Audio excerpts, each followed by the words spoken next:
بسم الله الرحمن الرحيم. السلام عليكم ورحمة الله وبركاته. أسعد الله أوقاتكم بكل خير. في الحقيقة فعلا لقاء النادي الأهلي والوداد المغربي بالدار البيضاء لقاء صعب جدا، وخصوصا بعد الهدف الذي أحرز في مرمى النادي الأهلي بالقاهرة في نهاية المباراة. ولكن إن شاء الله النادي الأهلي بطل إفريقيا وقادر على أن يعود بالكأس رقم 11، وقادر ان شاء الله ان هو يعمل سكور عالي جدا في المغرب ان شاء الله ويعود بالبطوله رقم 11.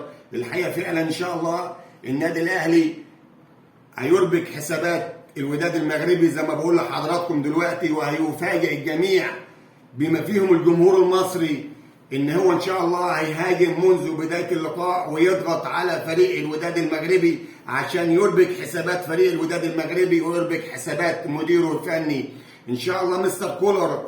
يعني في الحقيقه فعلا مستواه عالي جدا واداؤه عالي جدا مع النادي الاهلي منذ لقاء القطن الكاميروني ثم الهلال السوداني، ويتصاعد هذا المستوى حتى الوصول الى نهائي بطولة الأندية الإفريقية. إن شاء الله النادي الأهلي قادر على أن يعود ويؤدي مباراة قوية جدا إن شاء الله، ويبادر بالهجوم وبإحراز الهدف إن شاء الله عشان يربك حسابات الوداد المغربي.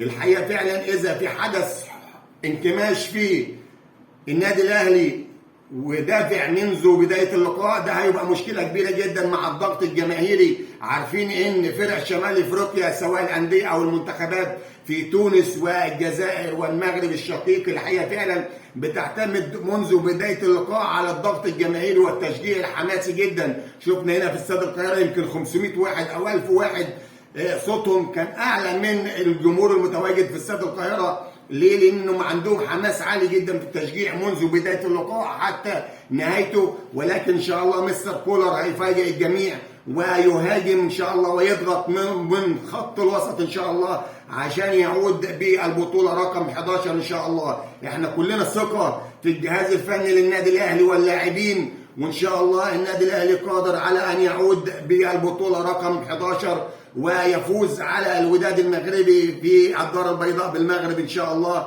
وان شاء الله نلتقي يوم الاحد القادم ان شاء الله بعد نهايه المباراه، ونبارك لحضراتكم ونبارك لجميع جماهير الكره المصريه بفوز النادي الاهلي على نادي الوداد المغربي. والحقيقه يمكن ملحوظه كده سريعه قبل ما انهي مع حضراتكم، شفت بعض التعصب الاعمى من بعض الجماهير مش كله، وخصوصا جمهور نادي الزمالك. في ناس محترمه جدا وناس بتشجع النادي الاهلي سواء في الاستاد او خلف الشاشات، ولكن شفنا بعض المتعصبين بيتمنوا فوز الوداد المغربي سواء في هذا اللقاء اللي ان شاء الله يقام بالمغرب او اللقاء السابق اللي اقيم بالقاهره. الحقيقه فعلا يا جماعه النادي الاهلي ما بيمثلش نفسه ولا بيمثل جمهور النادي الاهلي العريق على مستوى مصر او على مستوى الامم العربيه سواء من المحيط الى الخليج، ولكن النادي الاهلي بيمثل مصر وبيمثل الكره المصريه. الحقيقه فعلا اي نادي يمثل مصر سواء حتى لو بيراميدز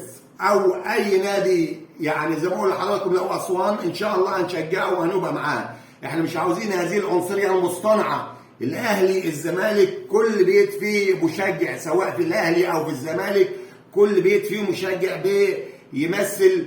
يعني زي ما قلت لحضراتكم قبل كده في لقاءات قبل كده البيت فيه اهلاوي وفيه زملكاوي. وايضا الحقيقه فعلا لو النادي الزمالك نفسه فيه موقفه او مكان النادي الاهلي كنت هخرج برضه وايد نادي الزمالك وهطلع فيديوهات ان شاء الله انه يشجع نادي الزمالك، حتى لو نادي الاسماعيلي نادي الشرقيه اي فريق يمثل الكره المصريه احنا نأيده يا جماعه ونبقى معاه ونشجعه، مش نقعد نقول لو ما اعرفش مين بيلاعب مين او بتاع دين. ولكن الحقيقه دي ملحوظه قلتها لحضراتكم على السريع لان في بعض المتعصبين من هنا او هناك. احنا عاوزين اي حد بيمثل الكره المصريه، اي نادي بيمثل الكره المصريه على مستوى القاره السمراء نشجعه ونؤازره من اجل اسم مصر، سواء على المستوى الرياضي او المستوى الاقتصادي او المستوى السياسي. اللي يهمنا في الاول وفي الاخر هي مصر. مصر دي هي بلدنا، هي وطننا اللي نعيش ونحيا ونموت فيه. أعزائي المشاهدين، سعدت بصحبتكم، وإلى أن نلتقي في لقاءات أخرى. كان معكم المعلق الرياضي مشهور رمضان، والسلام عليكم ورحمة الله وبركاته.